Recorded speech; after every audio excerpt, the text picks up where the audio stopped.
You think that the world will change? No, it will not. Do you think that violence in this world will loosen up?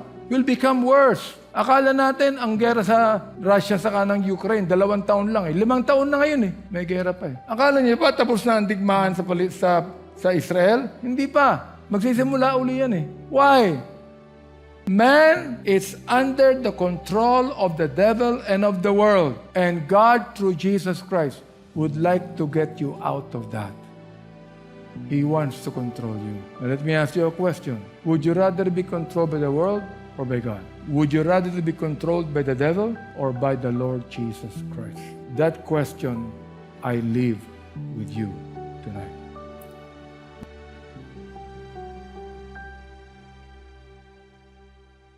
Tonight, there's a question that plagued the hearts of many, especially in the Philippines.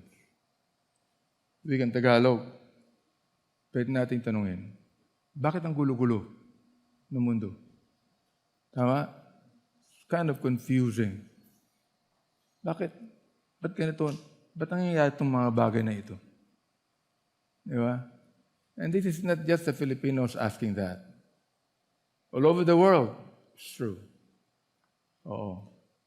Merong rally sa Mexico, merong rally sa Argentina, merong rally sa Chile, kahit sa Amerika. Maraming mga aguluhan. At always the question is, why is this happening today? Is it not that the people today are more free than before? Totoo yun. Mas malaya ang tao ngayon kaysa noong araw. Kasi noong araw, ang mga hari noong araw, kontrolado ang buong bansa Di ba? Mga hari yan, mga prime minister, mga emperor, they control the whole empire, the whole country. While today, makikita nyo na there is freedom everywhere. Makikita nyo na ang pinakamahalaga ngayon sa lipunan ng mundo, yung human rights. Oo. Ang inyong congressman ay chairman ng Committee on Human Rights. Alam ko yun. Yun ang pinakamahalaga ngayon You try to... kita niyo si Alice Goong ngayon. Nakakulong siya. Habang buhay na pagkakulong. Bakit? Human trafficking. Anong ibig sabihin ng human trafficking? Nung nagkaroon ng Pogo Hub, doon sa kanyang property sa Tarlac, di ba, Pogo, kung saan nagpatara siya ng napakaraming mga foreigners doon. Oo. Siya nagbibigay ng mga babae. Siya nagbibigay ng alak. Siya nagbibigay ng pangangailangan nila, ng kagustuhan nila, ng lahat ng kanilang social life, lahat ng kanilang mga diversyon. Oo, kasama diyan yung mga pagbibili ng mga babae, ng mga lalaki na human trafficking. O ngayon, ano nangyari? Nakakulong siya habang buhay. Isang kaso lang yan. Marami pang kaso. May torture pa. May kidnapping pa. Involved din siya dyan. Hindi lang pogo. Kita nyo, isang napagandang babae, di ba? Naging mayor ng Bamban Tarlac. O, bakit? Kasi ang mga tao sa Bamban bumoboto ng mayor dahil lang sa pera. Kaya kayong mga bagong botante ngayon, huwag kayong papadala sa pera ng politiko. Tama? Di ba? Palagi natin binabanggit, saan babawiin yan? Saan babawiin yan? Kung gumastos yan, saan babawiin yan? Kahit kailan, ito mga chairman ko, kahit kailan, hindi pa ako nag-vote buying dito. Oo. Di ba? Why? Sapagkat ayaw kong insultuhin ang karangalan ng tao. May karangalan ka ba? May respeto ka ba sa sarili mo? You respect yourself because if you do not respect yourself, no one will ever respect you. Respetuhin mo yung sarili mo. Di ba? Ayan. So, ang tanong ito bakit nangyayari ito? Ano ba ang dahilan? Saan ba nanggaling ito? Saan ba nagsimula ito? So, tungayan natin ang sinasabi ng Biblia. Alright? Anong sabi ng Bible tungkol dito? Doon sa aklat ng Genesis chapter 3. Dito po ang kasaysayan ng simula ng tao. Sino yung nagsimula ng tao? Si Adan at saka si Eva. Sila ay lalang ng Diyos. Creation of God. When God created Adam and Eve, they were perfect. They were perfect. Walang bahid ng anumang kasalanan sa kanila. What happened? You know, after creating Adam and Eve, God put them in a perfect place. Known as what? Known as the Garden of Eden. He provided everything they needed to sustain life in this paradise. Tignan nyo, ha? Oo. He tested them. He told them, okay, you can eat of any fruit of any tree in this garden except the fruit of the tree of the knowledge of good and evil. If you eat of that, you will surely die. Doon unang-unang nabanggit ang salitang kamatayan in the book of Genesis. Man was tested. The question is, did man pass the test? No. That's the problem. That's the beginning of the problem. Tama ba? Sabihin natin, maliit man yan. Kinain lang yung bunga eh. Sabi nga ng mga ibang Pilipino, apple daw. Hindi po apple yun. Oo, ibang klase yun. Oo, di ba? Oo, maliit lang yan. Kumain lang. Ganito na nangyari. Hindi po. Alam nyo ba kung saan nagsisimula ang apoy? Hindi naman sa malaki eh. Sa maliit lang eh. Tama? It starts with a flick. It starts with a small light, a small flame. And afterwards, it becomes a conflagration. Tama? Nagiging malaki na. Hindi mo na kayang kontrolin. Yan ang nangyari sa mundo. So, basahin natin ang sinasabi ng Bible sapagkat it is the Bible that gives to us the history of man. Am I right? Oo. Hindi yan nakukuha sa paaralan. Whether you take up botany or archaeology or anthropology, for example, or biology, hindi ituturo sa iyo ang origin ng tao. Ang pinag-uusapan, the origin of man. Di ba? Oo. Ang ituturo sa iyo sa biology, evolution. Oh, naniniwala ka ba doon? Na ikaw galing ka sa unggoy. Oh, hindi ka naman makaunggoy eh. Hindi ba? Oh, mukhang aso ka eh. Paano ka magagaling sa unggoy? Di ba? See that? You see, kung anong iniisip ng tao, tinatanggap natin na tama eh. Hindi ba? Pero ano ba ang sinasabi ng Panginoon dito? Itong kanyang salita ang nagsasabi, ang history ng tao. Kung ano, saan yung natagpuan? Sa Genesis chapter 3. Oo. The Lord, verse 13. Basahin ko na lang, na? And the Lord God said unto the woman, what is this that thou hast done? And the woman said, the serpent beguiled me, and I did eat. The serpent beguiled me, and I did eat. Niloko ako ng dyablo. Tinempt ako ng ahas, serpent. During that time, the serpent was not crawling on his own belly. Today, we know that the only way for the serpent to walk is for the serpent to crawl on his own belly. Tama? Hindi makakalakad yan kapag yan walang paa. Ang pinakapaa niya, yung scales doon sa ilalim ng kanyang tiyan. Alright. And I would like you to know na ang serpent, mabilis yan pa sa damuhan eh. Pero sa semento, hindi niya mabilis. Alright? So nung araw, the Bible says, the serpent was a beautiful animal. Hindi ko alam kung ano yung beauty dyan. Pero at this point in time, makikita niyo yung serpent. Kahit na yan, serpent niya, wala mga paa yan. Yet makikita niyo pa rin ang beauty. Yung graceful na lakad ng ahas. Alright? Yung tingkad ng kanyang skin. Alright? Napakaganda. Oo. So, ginamit ng diablo ang serpent to tempt Eve. Alright. So, yun ang sagot ni Eve sa kanyang Panginoon. Di ba? Anong sabi ng Panginoon sa kanya? In verse number 14. God cursed the serpent. He cursed the snake first.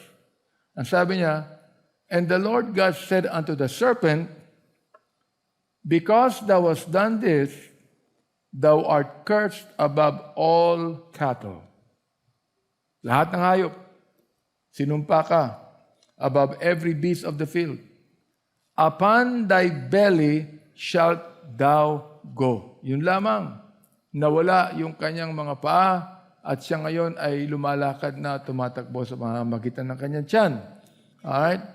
And thus shalt thou eat all the days of thy life. Yan ang curse sa serpent. Okay? In verse number 15, ito, curse na ng Panginoon to sa diablo. And I will put enmity between thee and the woman, and between thy seed and her seed. It shall bruise thy head, and thou shalt bruise his heel.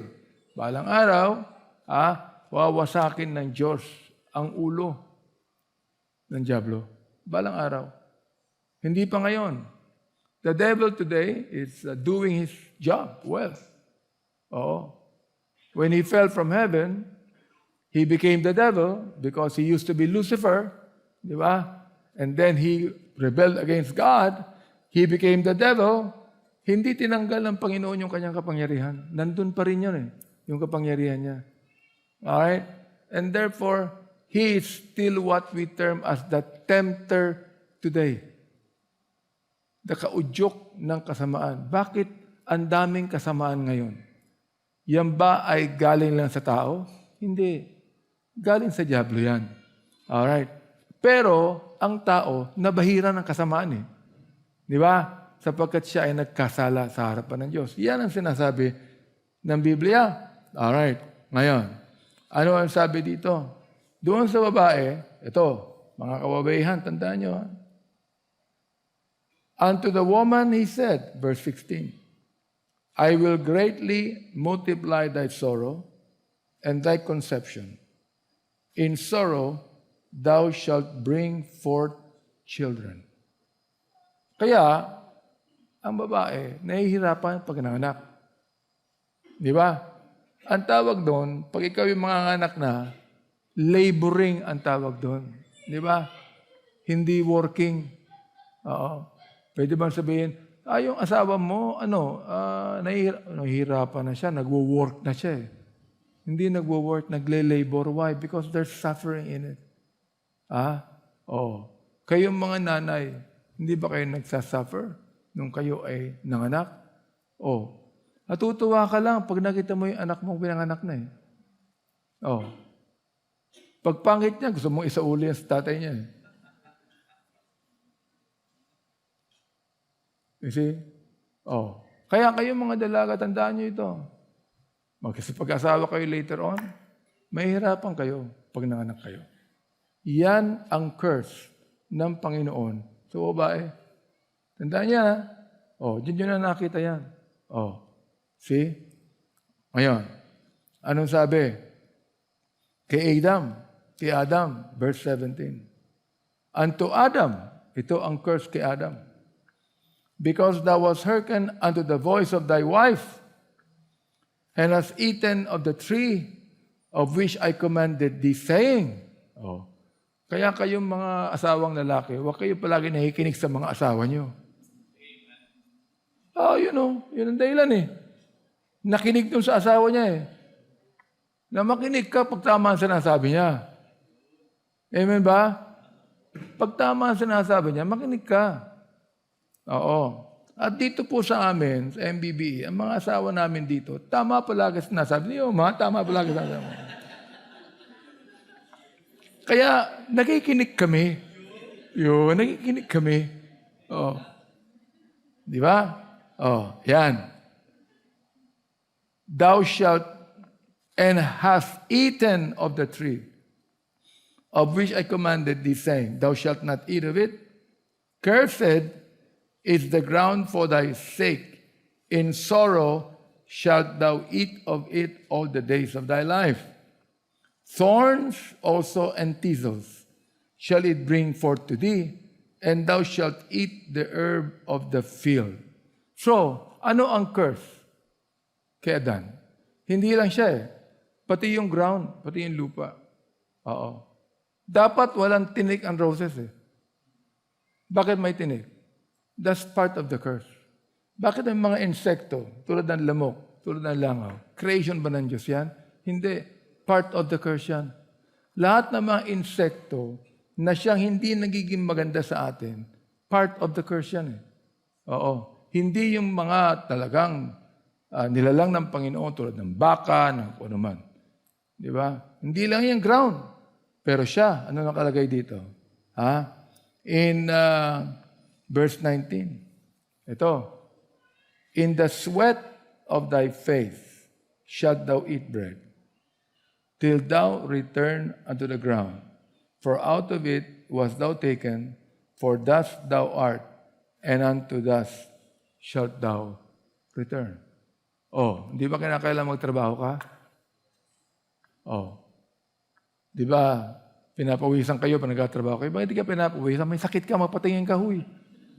May bere-bere ka. Alright. Oh. Pinapawisan tayo. Maglakad ka lang dyan, papawisan ka na eh.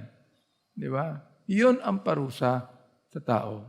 Look at the thistles and the thorns. Yung mga hayop na naging mabangis because of that. Kasama yon sa curse. Di ba? Anong sabi ng Panginoon kay Adan sa kay Eva? Kayo ang bahala sa mga hayop. Kayo magtuturo sa kanila. They will all be under you. Ngayon, under niyo ba ang mga hayop? Sige nga, i-under mo ang tigre. Hindi nilapa ka niyan. Di ba? Hindi na. Ang tao, takot na yan sa hayop eh. Kaya pag ikaw, nakakatakot ka, hayop ka, hindi ka tao. Ang tao, takot na yan sa hayop eh. Yan ang bahagi ng curse. Kaya nakikita nyo rito, naging magulo na. Afterwards, what happened? Pinatay ni Cain si Abel. Di ba? The first murder. After that, you look again, you begin to read Genesis chapter 6, chapter 7, ano mangyayari? Pinili na ng Panginoon si Noah, di ba? Sino yung si Noah? Siya yung pinili ng Panginoon upang siya magpahayag ng ebanghelyo ng Diyos. Iniutos siya ng Panginoon upang sabihin sa mga tao ang gusto niya. Nakikita niyo ang pag-ibig ng Panginoon sa tao? Ganun pa rin. Pero nakinig ba po ang tao? Hindi. Lalong nagpakasama ang tao. And because of that, nagkaroon ng malawak na baha. Ang tawag doon, the Great Deluge. Okay? Yun ang nangyari doon. Oo. May mga taong ayaw maniwala sa baha. Pero alam niyo ba, may mga test, may mga fossil na natagpuan sa mismong Everest. Na yun doon sa top of the Everest, yung mga baturon, may mga watermark na tinatawag. Ibig sabihin, ang buong sanglibutan nasa ilalim ng tubig noong unang panahon. Yan ang unang-unang judgment ng Diyos sa tao. Maupo na kayo.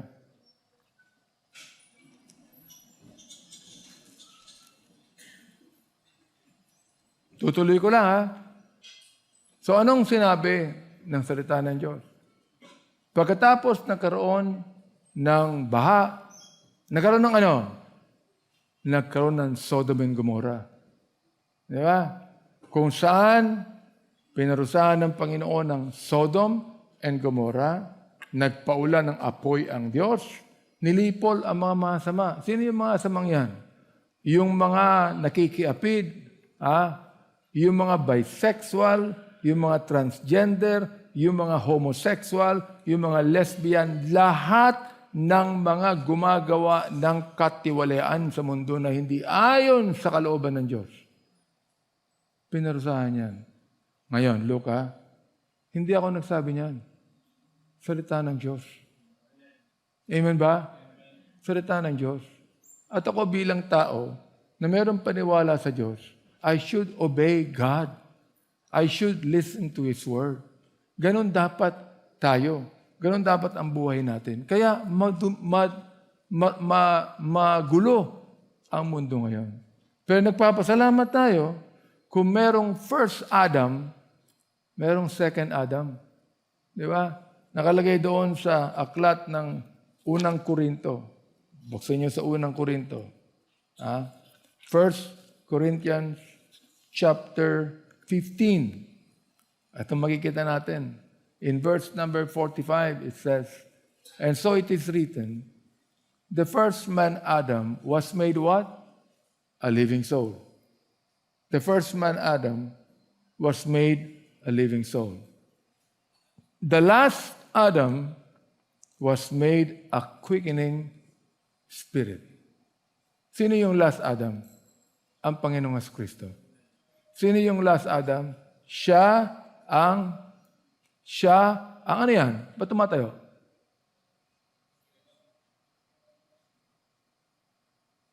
You enter here, you leave after the service. You're disturbing me. Alright?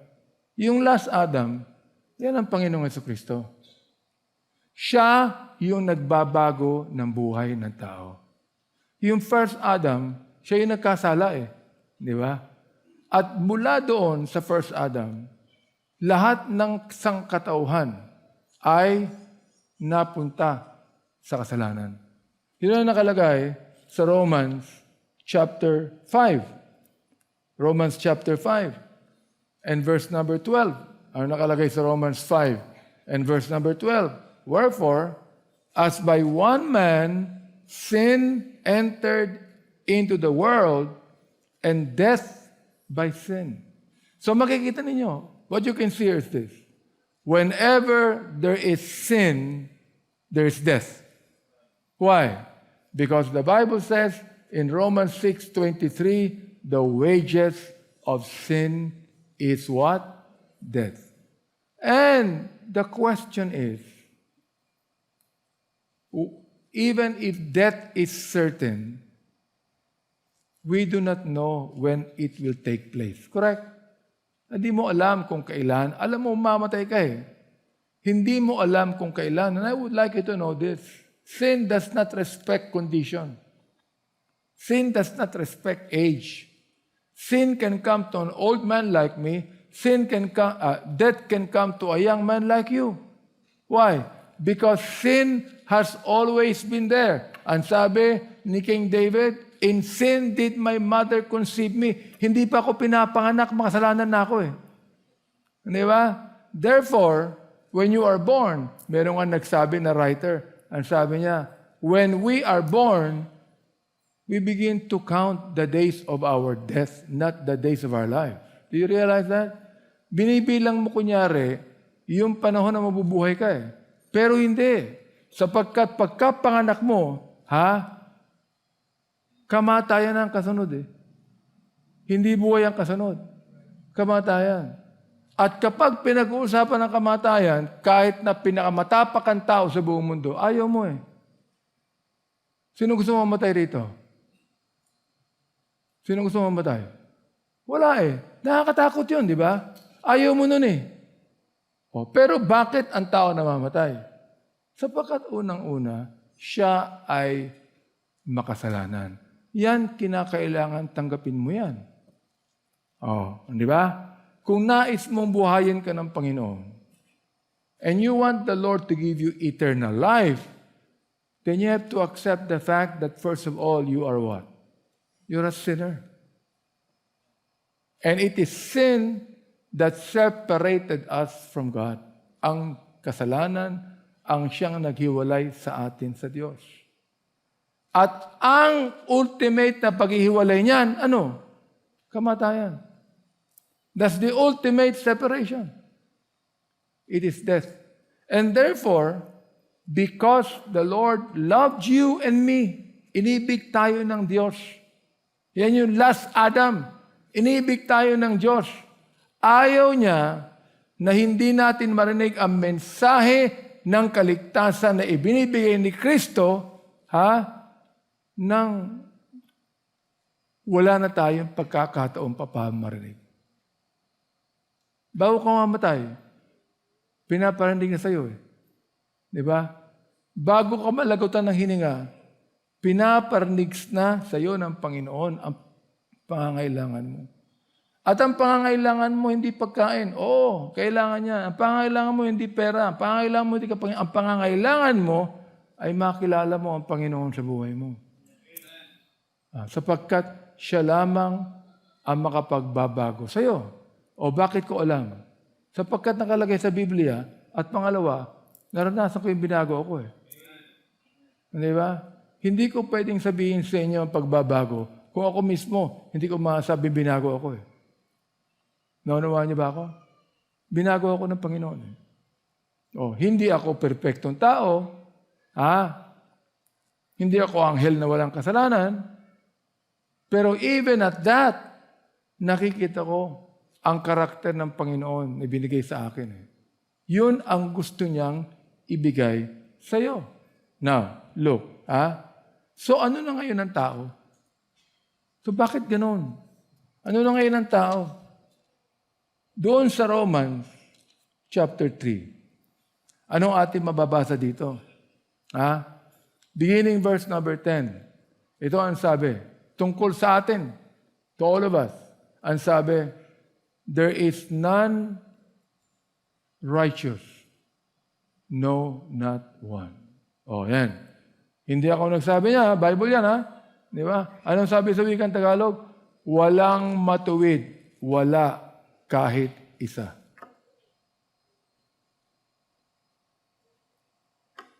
Bigyan kita na example. Gumuhit ka. Kahit na matuwid ang guhit mo, ikumpara mo yan sa ruler, baluktot. Tama? Walang sino man tao, kahit magaling pa yan sa fine arts, na makakapag-draw ng matuwid na guhit. Na matuwid talaga. Hindi.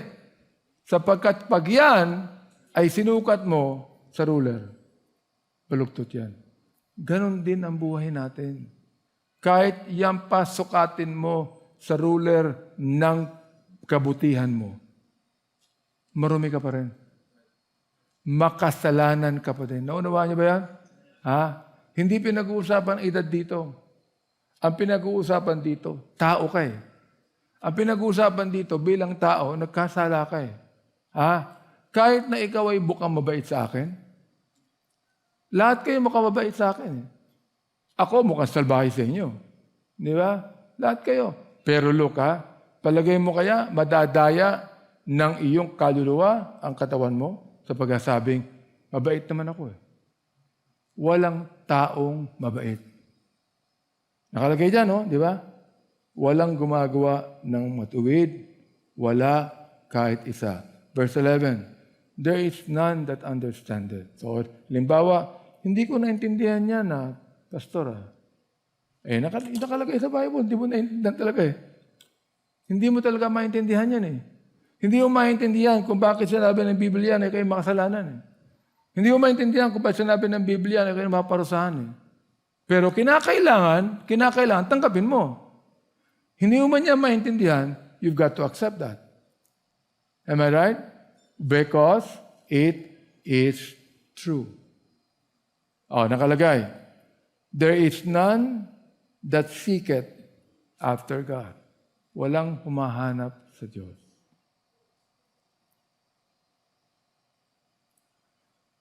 Sa buong buhay mo, mula nung ika'y nagkaisip, ilang beses mong naalala ang Diyos?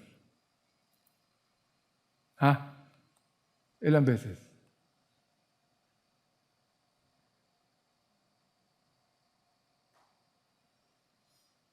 Sa buong buhay mo, mula nung nagkaisip ka, ilang beses mong sinabihan ng nanay mo, I love you? Ilang beses? Araw-araw nakikita mo yan. Naniniwala ka, nanay mo nagpanganak sa'yo. Pero meron ka bang kalooban sabihin sa kanyang, Ma, I love you. You don't say it every day. Am I right? Lalo na ang Diyos. Hindi mo nakikita yan eh. Hindi mo nakikita yan eh. Pero even if you do not see God, nagpaparamdam yan. Pinapaalam niya sa'yo na andyan siya. Pinapaalam niya. Sa pamamagitan ng pastor? Bagyo. Sino ba nagbigay ng bagyong yan? Sino ba nagpahintulot yan? Sino ba ang gumawa ng bagyo niya? Ang tao. Sinira ang kalikasan. Sinira ang mga ilog. Sinira ang atmosphere. Pero sino nagpahintulot ng mga bagyong yan? Di ba ang Panginoon? Sino nagpahintulot ng lindol? Di ba ang Panginoon?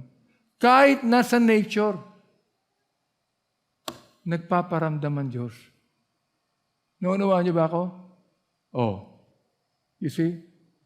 So, makakatakas ka ba dyan? Hindi. In whatever it is, you know that God is telling us something that you should believe. Hindi lang yung feeling mo. Your feeling might change, but what you see in reality will not change. The Word of God will not change. And you know what? The best way to know that there is God is through His Word. Itong salitang ito. Oo. Kahit makita mo ang araw, kahit makita mo ang buwan, kahit makita mo ang mga bituin, the Bible does not tell us that people will just believe because they saw the stars, they believe in God. No. There's a lot of people that look at the stars every night. There's a lot of people that see the sun every day, but still they do not believe in God. Why? Because they thought that I cannot feel God. You do not need to feel God. You should only know that there is God. And there is. And you know the revelation that God told us to know Him? The Bible. Kaya binigyan tayo ng Biblia para malaman natin. Oo. Paano ba nalaman na mayroong mathematics? Paano? Nung pinanganak ka, naisip mo? Hindi naman, di ba? Paano mo nalaman? Nag-aral ka eh. Am I right? Nag-aral ka eh. Paano mo nalaman? Si Magellan nagpunta dito at pinatay ni Lapu-Lapu. Paano mo nalaman yan? Sinabi sa'yo ng kapitbahay mo? May aklat eh. Tama? Sinabi sa'yo. Ano mga aklat na binabasa mo? Side o Concilio? Hindi side ang binasa ko. Bakit? Bias yun eh. Di ba? You see? Lahat yan, tinuro sa'yo eh. Ganon din ang salita ng Diyos. Tinuturo sa atin, may Diyos eh. At balang araw, ang Diyos na ito, kapag hindi ka nakinig dito, meron siyang ginawang mga bagay-bagay upang kahantungan mo. Aaminin natin ang Panginoon ang gumawa ng impyerno. Totoo yan. Pero, nagbigay ang Diyos ng kondisyon. Ang sabi niya, hindi mo kinakailangan pumunta dyan. Pero, pag hindi ka nakinig sa akin salita, pupunta ka dyan. Binibigyan ka ng pagkakataon dahil sa aking pag-ibig, sabi niya. I'm giving you a chance because of the grace I'm giving you right now. To trust in me, to believe in me, and you will never go to hell. In fact, I prepared a place for you, and that's called heaven. O, kanina binanggit yan sa lesson. Heaven. Am I right? Now, if I'm going to ask you the question right now, how many of you here would rather go to hell than heaven? All of you will tell me you want to go to heaven, correct? Am I right? But listen, you cannot go to heaven on your own. You cannot go to heaven your own way. Naunawaan niyo ba yan? You cannot go to heaven by your own mind, your own thinking. You cannot go to heaven by your own plans. You can only go to heaven by what God has done for you. What Jesus has done for you. May nagsabi sa akin na, alam nyo ako, kahit na ano relihiyon mo, pasasaan ba? Lahat yan, papuntang langit yan. Ano yan Parang sasakyan yan Di ba? Talino Parang sasakyan yan. Kahit saan mo gusto pumunta, basta may sasakyan ka, pupunta ka. Oo, kung Quiapo pupuntahan mo. Sa Quiapo nga, pwede ka maglakad Di ba? Pwede ka mag-tricycle, pwede ka mag-bisikleta. Pumunta ka ng Hong Kong. Pwede ka mag-bisikleta? Pwede ka mag-tricycle? Mukha yata ang pag malayo-layo pupunta mo. Hindi ko kumukontinate ang sasakyan mo. Correct. Punta ka ng Amerika. Sige nga, mag-tricycle ka. Hindi na. Magbubus na lang ako. Hindi na Kumukonti. Am I right? Punta ka ng buwan. Pwede ba yung aeroplano? Hindi na Look, ang pinag-uusapan natin, langit Kaya na ba yung langit? Sa Panginoon yan At ang sabi ng Panginoon, the only way to go to heaven is through me. Sabi ng Panginoon sa Kristo. Kaya sinabi niya kanina, I am the way, the truth, and the life. Now look yan yung answer sa kaguluhan na ating naranasan ngayon. Nakita nyo? In verse number 12. They're all gone out of the way. Romans chapter 3, verse 12. They are together become unprofitable. There is none that doeth good, no, not one.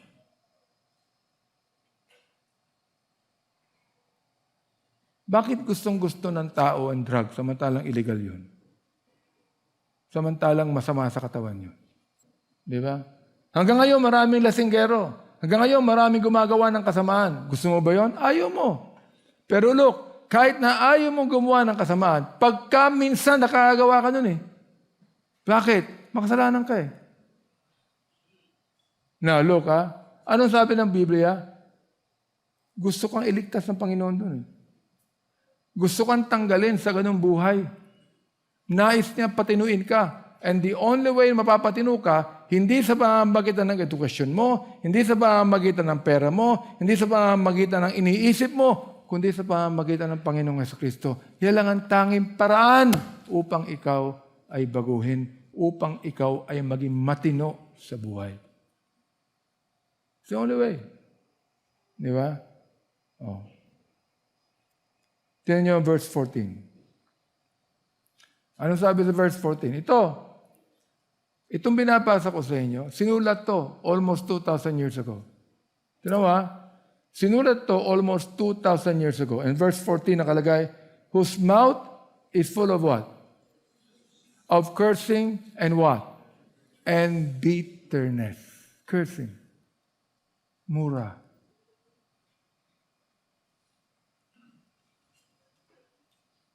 Huwag mong sabihin sa akin, hindi nagmumura. Wala naman dahilan para magmura ka. Correct? Ba't ka mag-PPI? Sino pini-PI mo? Sino minumura mo? May dahilan ba? Bakit? Bitter ka Galit ka sa buhay Di ba? Yun ang sabi ng Biblia, whose mouth is full of cursing and bitterness. Yan ngayon ang buhay ng tao. Alright? Pero yung mura, na wala ka naman tinutukoy, na wala naman ginawa sa iyo ang tao, Ha? Yung bang nagsasalita ka lamang, sa 10 salita mo, 11 mura? Oh. Yun ang buhay na maraming Pilipino eh. Tama ba yun? Yan ba ay ayon sa Panginoon? Hindi.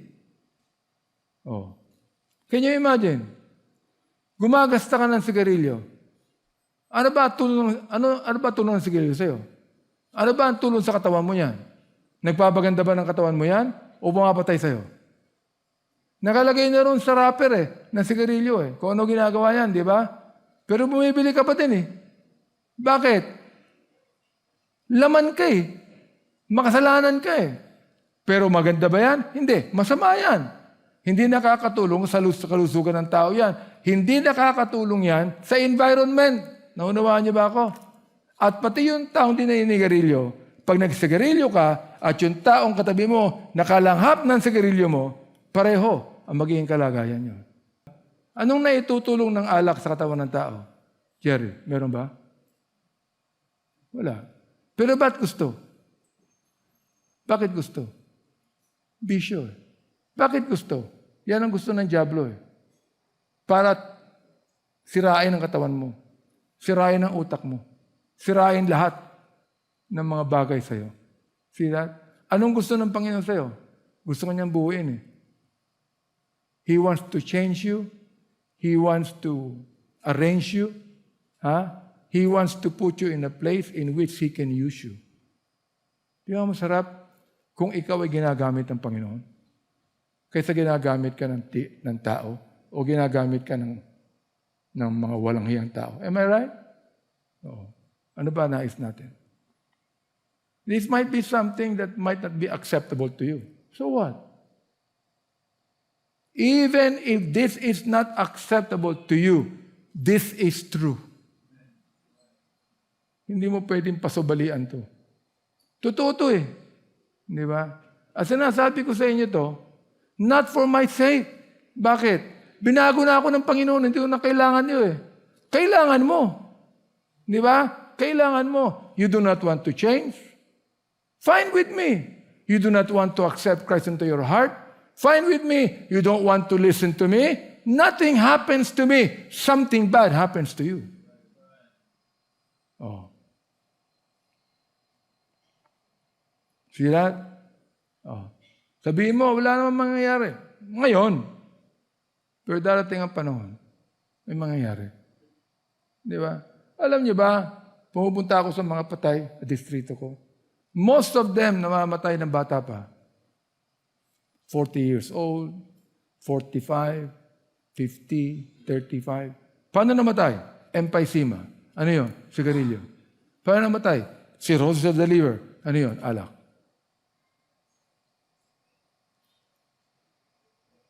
See? Ganun ba palagi ang katapusan ng buhay? Hindi. Ayaw ng ganun ang Panginoon. Kaya sabi niya, kapag ako tinanggap mo sa buhay mo, pag nanampalataya ka sa akin, bibigyan kita ng kapayapaan, peace sa puso mo, na hindi pwedeng ibigay ng sino mang tao. See that? Oh. Pero ano talaga? Ang problema ngayon, in verse number 18, there is no fear of God before their eyes. Walang takot sa Diyos. No fear of God before their eyes. Kaya nakalagay sa verse 17, the way of peace have they not known. Verse 16, destruction and misery are in their ways. Verse 15, their feet are swift to shed blood. Kaya ngayon, makikita nyo, sinagot na ng Biblia sa atin. Ano ba talaga nangyayari sa mundong ito? Tanong, matatapos ba ito? Hindi ho. Tanong, lalo bang gagrabe ang panahon natin? Yes. Kaya ang hinihintay ng mga tunay na mga anak ng Diyos ay ang pangalawang pagdating ng ating Panginoon. That is what we're waiting for. Kami na talagang tumalikod sa buhay ng mundo, sa buhay ng kasalanan, upang humarap kami sa buhay ng Panginoong Kristo. Kami na nakinig sa salita ng Diyos at tinanggap ang Kanyang salita, tinanggap natin ang Panginoon sa aming mga buhay sa pamamagitan ng pananampalataya, maaaring kami nabubuhay sa maruming mundo. Subalit,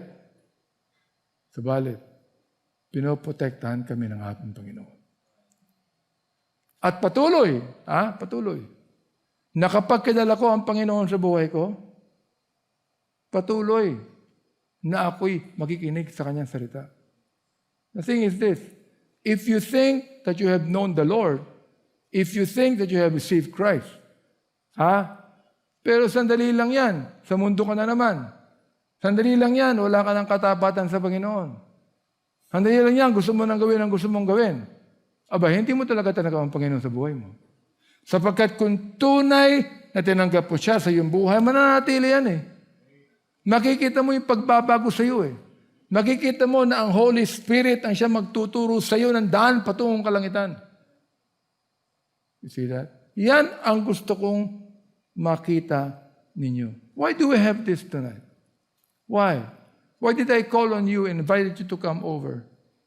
Para maging dumami kami? Hindi ho. Para lang kayo makapaginig sa akin? Hindi po. Mas masarap kung ako'y nagpapahinga na ngayon eh. Di ba? Pero, bakit kailangan? Bakit kailangan? Kasi unang-unang naging kailangan ko to eh. And because naging kailangan ko, tinanggap ko. Kailangan mo din eh. Tanong, nais niyo ba na magbago mga buhay niyo? Siyempre, pag sinabi mo sa akin, ayaw ko magbago ang buhay ko. Aba, terrible. Di ba? Bumili ka ng island mo. Mabuhay ka ng mag-isa ron. Gusto mo. See? Lahat tayo, all of us, would like our lives change. But we cannot change our lives by tradition, by religion. Lahat tayo may relihiyon eh. Nag-isimba tayo every week. Am I right? Tumatawa ka sa pangalan ng Panginoon every week. Pero ito, ang sagot yan. May katiyakan ka ba na kapag ikay namatay, ikay patungo sa langit? Ito ang sagot yan. Ikaw ba'y binago na ang buhay mo? Nakikita mo ba yung lakad mo? Lakad na ng ayon sa Panginoong Jesucristo? Kung hindi, nakakalungkot na hindi mo talaga naranasan na makilala siya. And tonight, I have invited you so that you will realize who you are and you will actually know Him. Di ba? You will actually accept the Lord into your own life. You know, ang buhay natin is not always enjoyment. I would rather not enjoy life and enjoy that with the world. No. I would rather live in seclusion than live with friends around me who I just would like to enjoy them, their company. No, it's not that. Why? You enjoy the company of your friends. Your friends will one day leave you. Mayroon ba nananatiling kaibigan mo for a long time? Di ba? Baka mamaya kung meron kang 100 kaibigan, baka wala pang 10 manatili dyan. Yung ba mga kaibigan mo ngayong high school, kaibigan mo sa college? Yung kaibigan mo sa college, kaibigan mo pag graduate mo? See that? Can you always depend on some people that you think you can depend on? You cannot. But I'm telling it to you right now, you can depend on God. You can depend on God all your life. Do you realize that?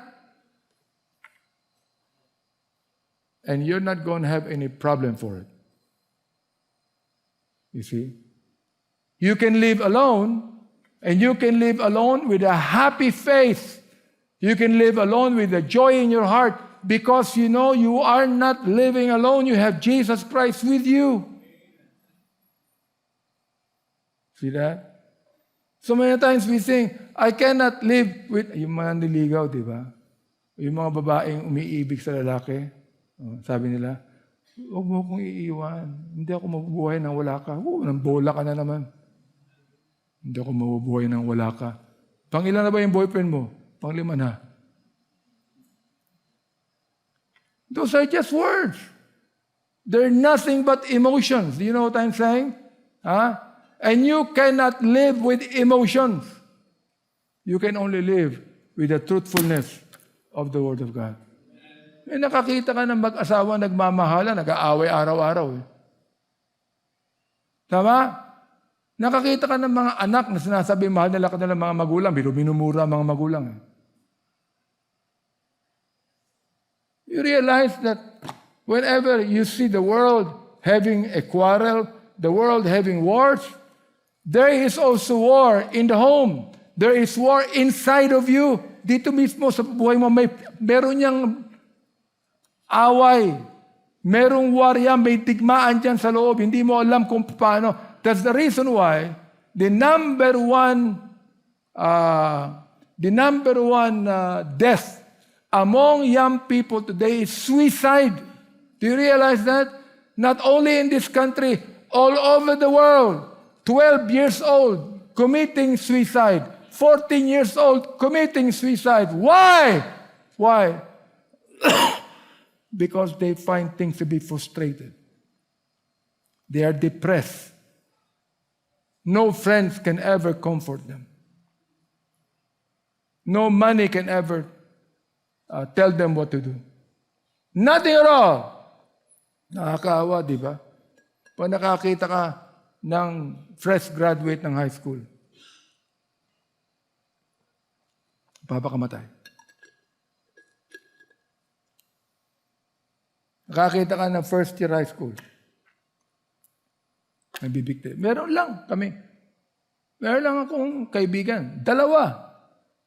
Dalawang kaibigan ko, yung anak nila, nabigti. Bata pa yon. High school lang. Ang isa, first year college. Now, let me ask you a question. Young people, you answer this. Why is it happening to many young people today? Why?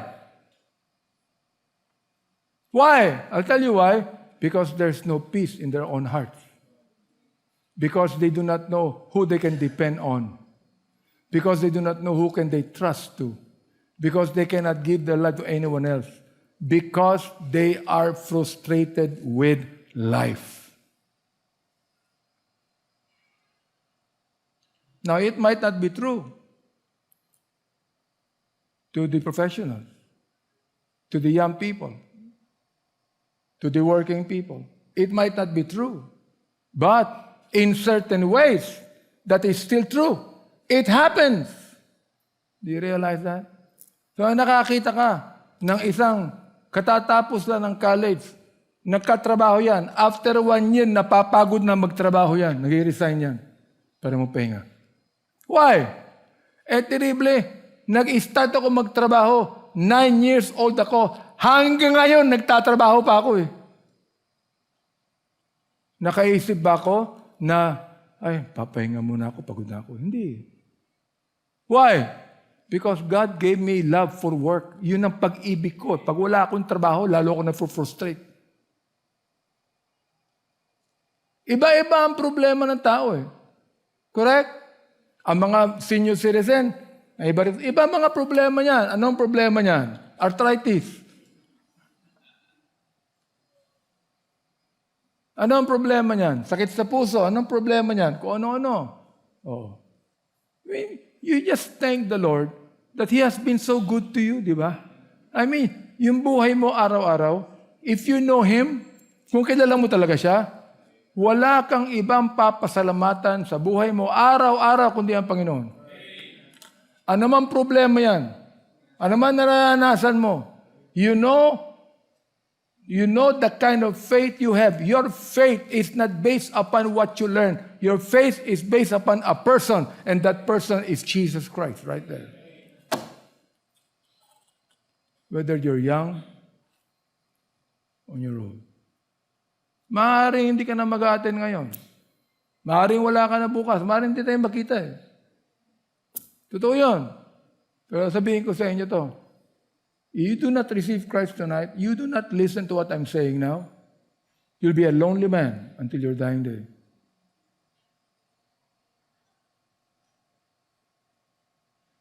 You'll be a man that will never have any contentment at all. You'll be a man that will never have peace in your own life. You'll be a man that you won't be consistent in the kind of work you do. You will always be a man that you do not know what you believe. And you do not even know who you believe in. You think that the world will change? No. It will not. You think may pagbabago ang korupsyon sa gobyerno natin? Wala. Lalo pang hihigpit yan. Do you think that violence in this world will loosen up? No. Will become worse. Oh. Akala natin ang gera sa Russia sa kanang Ukraine, 2 taon lang eh. 5 taon na ngayon eh. May gera pa eh.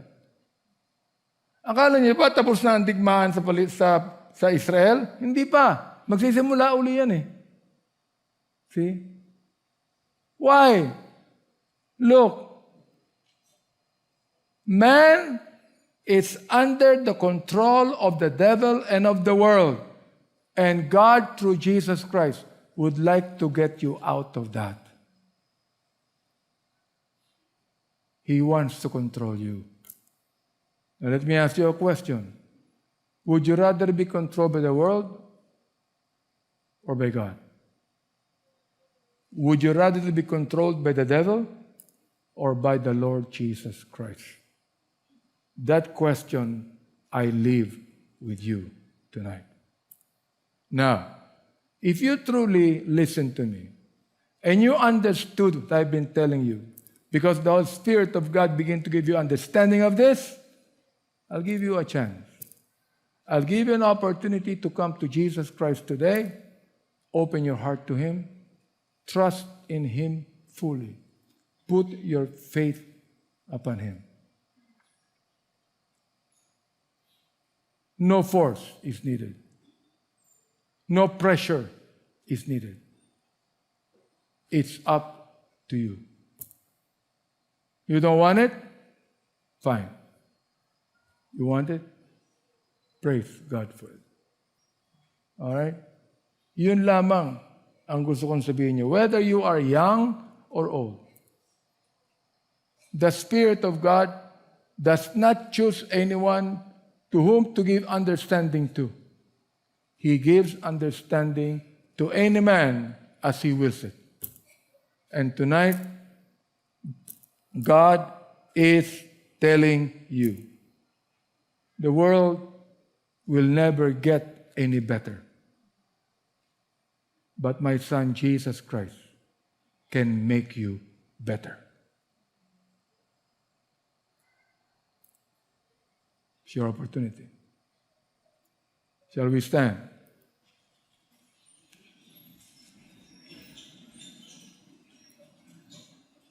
Heavenly Father, thank you, Lord, so much for the time you've given to us tonight. I pray that you would speak to everyone's heart tonight, Father God. In Christ's name we pray. Amen.